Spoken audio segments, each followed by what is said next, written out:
नाजरीन, हुकूमत ने ईद उल फितर की छुट्टियों की बाकायदा मंजूरी दे दी है। ईद उल फितर की छुट्टियां 10 से 15 मई तक होंगी।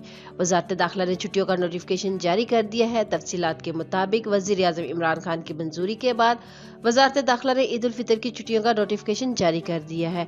नोटिफिकेशन के तहत ईद उल फितर की छुट्टियां 10 मई बरोज पीर से 15 मई बरोज हफ्ते तक होंगी। वज़ीर आज़म इमरान खान ने आज ईद उल फितर की छुट्टियों की मंजूरी दे दी है। वाज़िया रहे 28 अप्रैल को NCOC 8 मई से 16 मई तक घर रहो महफूज रहो की गाइडलाइन भी जारी की है, जिसके तहत 8 से 16 मई तक चांद रात बाजारों, मेहंदी, ज्वेलरी, कपड़ों के स्टॉल्स पर पाबंदी होगी। तफरी मकामात, पब्लिक पार्क्स, शॉपिंग मॉल्स बंद रहेंगे।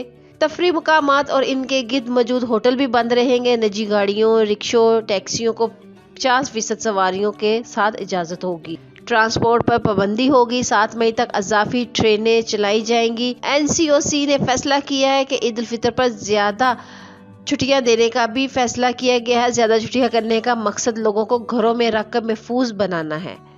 ईद के दिनों में बिजली की लोड शेडिंग नहीं की जाएगी। 8 मई से 16 मई तक घर रहो महफूज रहो की हिकमत अमली के तहत तमाम मार्केटें, दुकानें, कारोबार बंद रहेंगे। तो नाज़रीन, इस वीडियो को लेकर आपकी क्या राय है? अपनी कीमती राय का इज़हार नीचे कमेंट सेक्शन में जरूर करिएगा।